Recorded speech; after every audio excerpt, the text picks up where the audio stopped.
आज की कहानी है एक भिक्षु की। भिक्षु वह होता है जो सब कुछ त्याग देता है और एक चीज को अपना लक्ष्य बना लेता है। किसी व्यक्ति के भिक्षु बनने के पीछे एक बड़ी वजह होती है। कोई भी भिक्षु ऐसे ही नहीं बन जाता।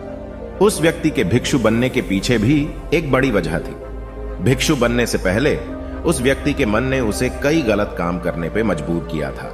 उसने कई पाप किए थे। वह व्यक्ति अपने मन के अनुसार चलने लगता है। उस व्यक्ति के मन ने उसे अपना गुलाम बना रखा था और वह अपने मन का दास था।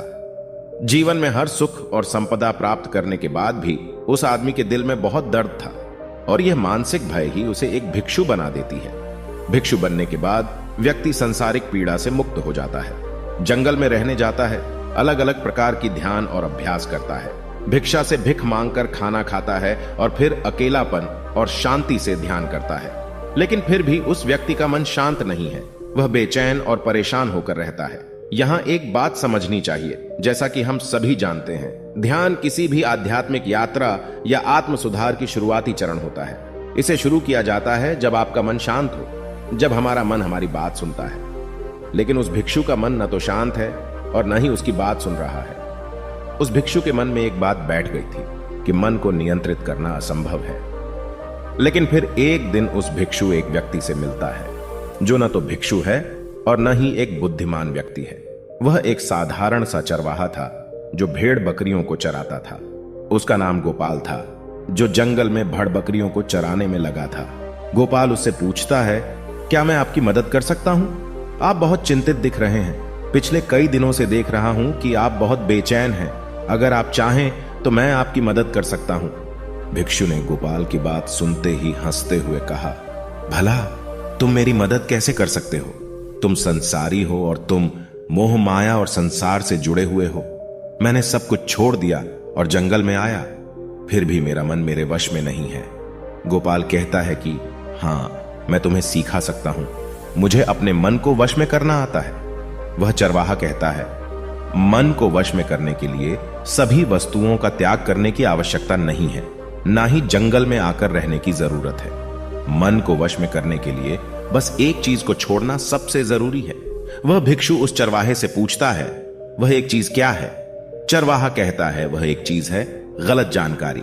आज तक हमारे भीतर जो भी जानकारी गई है उसी ने हमारे मस्तिष्क और मन का निर्माण किया है। सन्यासी उस चरवाहे से पूछता है, परंतु वह कैसे? वह चरवाहा समझाते हुए कहता है, मान लो तुमने आज तक अपने जीवन में सेब का फल ही नहीं खाया है, तुम्हें सेब के स्वाद के बारे में कुछ भी नहीं पता, तो क्या तुम्हारा मन कभी सेब खाने को कर सकता है? नहीं ना। इसीलिए हमारे मन का निर्माण जानकारी से होता है। वह सन्यासी चरवाहे की बात से प्रभावित हो जाता है और कहता है, क्या तुम मुझे थोड़ा और विस्तार में बता सकते हो इसके बारे में? गोपाल भिक्षु को बताता है कि अगर तुम अपने मन को नियंत्रित करना चाहते हो तो मेरी बातें ध्यान से सुनो। तुम अपने मन को नियंत्रित कर सकते हो जब तुम अपने मन की जड़ों को देख पाओगे। मन का निर्माण जानकारी से होता है और हमारे शरीर में जानकारी के 5 प्रवेश द्वार होते हैं। पहला, आंख। अपनी आंखों से जो कुछ भी देखते हैं, अच्छा या बुरा, वह सब हमारे मन की याददाश्त में इकट्ठा होता रहता है। दूसरा, कान। जो कुछ भी हम अपने कानों से सुनते हैं हमारे मन में वैसे ही बीज के रूप में बोया जाता है। तीसरा, जीभ। जिस भी चीज का स्वाद हम ले लेते हैं वह हमारे मन की याददाश्त में अंकित हो जाता है। चौथा है नाक। जो एक बार सूंघ लेते हैं, चाहे वह सुगंधित हो या दुर्गंधित, वह हमारे मन में दर्ज होता है। और पांचवा है स्पर्श। जिस चीज को हम एक बार छू लेते हैं, स्पर्श कर देते हैं, उसकी याददाश्त हमारे मन में कहीं ना कहीं अंकित हो जाती है। इन 5 और शारीरिक द्वारों से जो भी जानकारी हमारे अंदर प्रवेश करती है वह जानकारी बीजों के रूप में जमा हो जाती है और धीरे धीरे वृक्ष बनते हैं।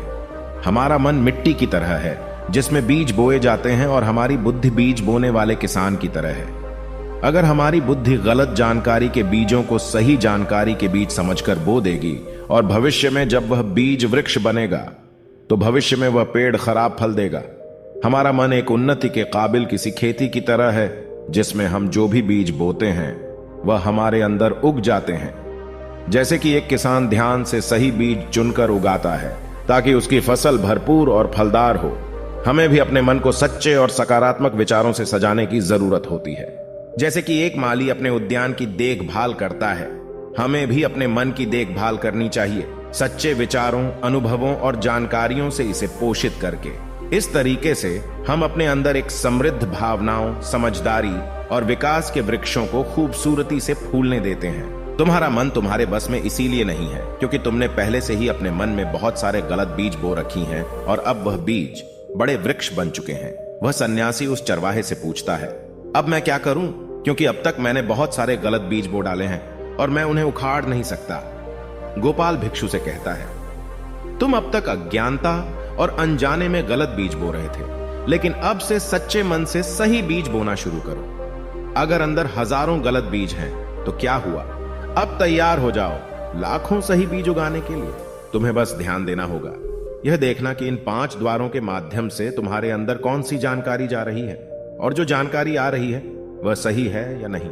भिक्षु पूछता है, यह कब तक करना होगा? गोपाल कहता है, पूरी जिंदगी। जैसे तुम हर दिन अपने पेट को अच्छा खाना देते हो, ठीक उसी तरह हर दिन अपने मन को भी अच्छी जानकारी और सही विचार दो। जीवन में हर दिन, हर पल तुम्हारे सामने 2 विकल्प होंगे, जिनमें से एक सही होगा और दूसरा गलत, लेकिन तुम्हें हर बार सही विकल्प का चुनाव करना होगा। हमेशा याद रखना, सही चुनाव करने से तुम्हें अंदर दुख हो सकता है, तुम तकलीफ भी हो सकती है, लेकिन वह तकलीफ कुछ समय के लिए ही होगी। तो चाहे अंदर तुम्हारे कितना भी दर्द हो, तुम्हें हर बार सही विकल्प का चुनाव करना होगा। जितनी बार तुम सही चुनते हो, उतने ही अधिक सही बीज तुम्हारे अंदर बोए जाएंगे, और जिस दिन तुम्हारे अंदर सही बीजों की संख्या गलत बीजों की संख्या से अधिक हो जाएगी, उस दिन तुम्हारा मन तुम्हारे नियंत्रण में होगा। लेकिन उस दिन के लिए तुम्हें आज से ही अपने प्रयास को जारी रखना होगा। भिक्षु गोपाल के बातों को समझ जाता है। अगर आपको यह वीडियो पसंद आया हो तो इसे लाइक और अपने दोस्तों और परिवार के साथ भी शेयर करें। नमो बुद्धाय।